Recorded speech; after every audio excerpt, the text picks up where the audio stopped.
Здравствуйте, с вами журналист Олег Жилнин и телепрограмма «Точка взаимодействия». Вы начали плакать буду сейчас. Ой, правда, не буду. Я поздравляю. Спасибо.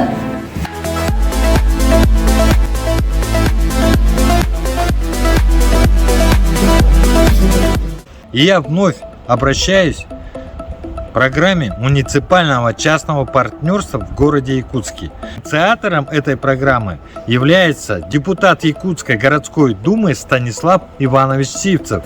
Муниципальное частное партнерство, которое разработал я лично и представлял его, защищал я в окружной администрации, вынесли на сессию в Якутскую городскую думу, ну и депутаты согласились, что нужно поддержать.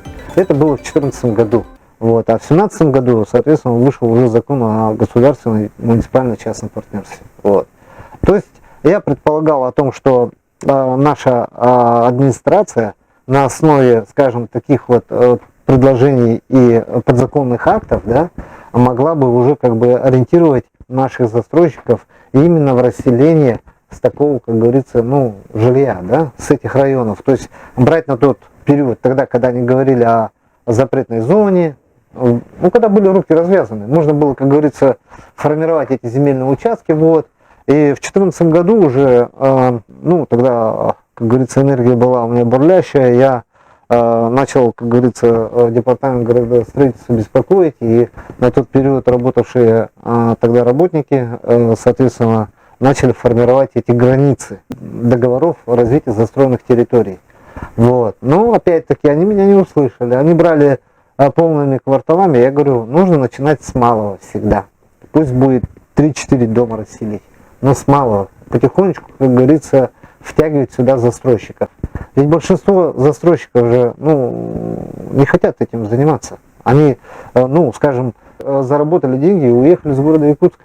Либо отсюда свои заработанные деньги вкладывают где-то на другой территории, где процветает там другой бизнес. Вот. А это не секрет. Вот. Но тем не менее, работу ведут здесь. А есть же поговорка, где родился, там и пригодился. Вот. А я родился в городе Якутске. Я считаю, что вкладывать деньги нужно сюда. Вот.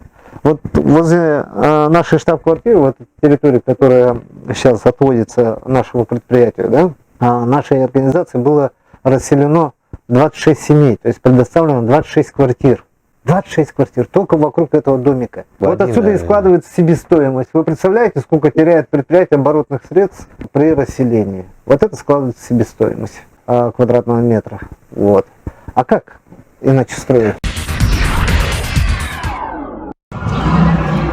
Сейчас сносится все это. Какая была проводилась работа, ну, просто так-то не снесешь. Это очень долгая, кропотливая работа. Это с каждым собственником, соцнаем надо разговаривать, уговаривать, чтобы они согласились на условия. Это очень-очень долго это все делается. И документацию собирать очень долго. Это годами собираемся. 1-2 года мы это все кропотливо работаем, чтобы прийти к одному знаменателю, чтобы все были довольны.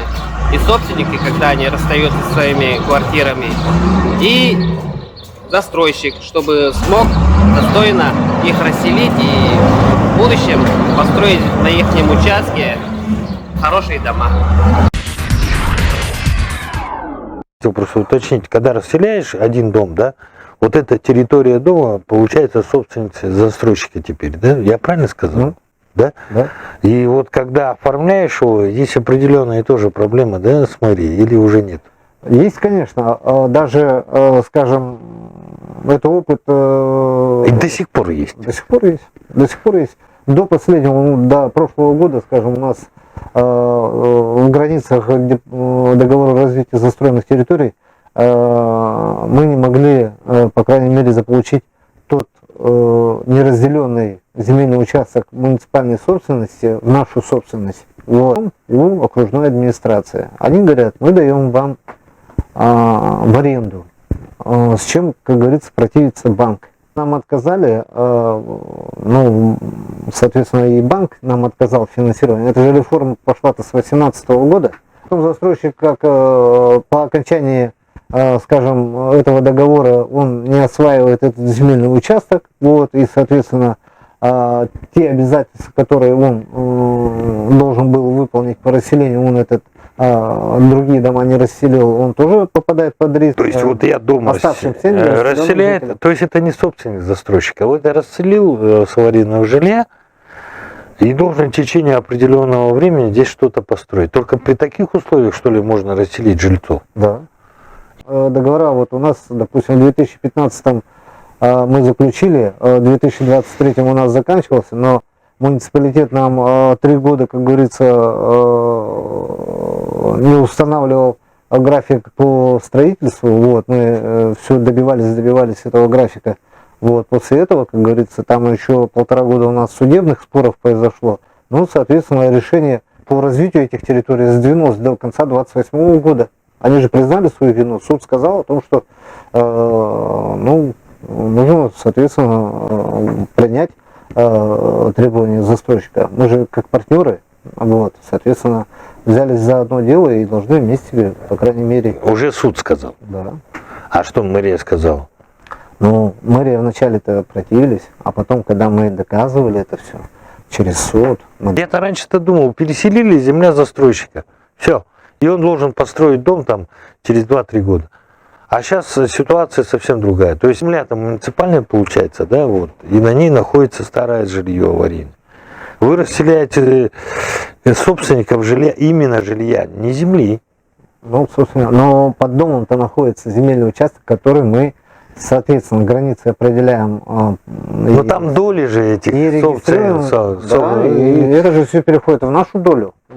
Насколько вот эти вот юридические вопросы тормозят строительство? Насколько в нашем ну, существенно. Существенно? Да. Какой выход на сегодня вы предлагаете?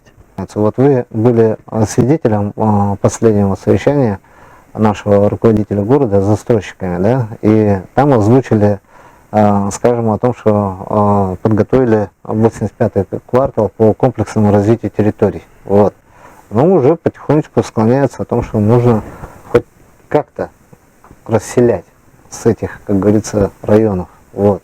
Я считаю, что нужно это делать активнее. Есть мнение вот, в Департаменте жилищных отношений о том, что расселять они должны только с аварийного жилья. А светлого нет. Это как?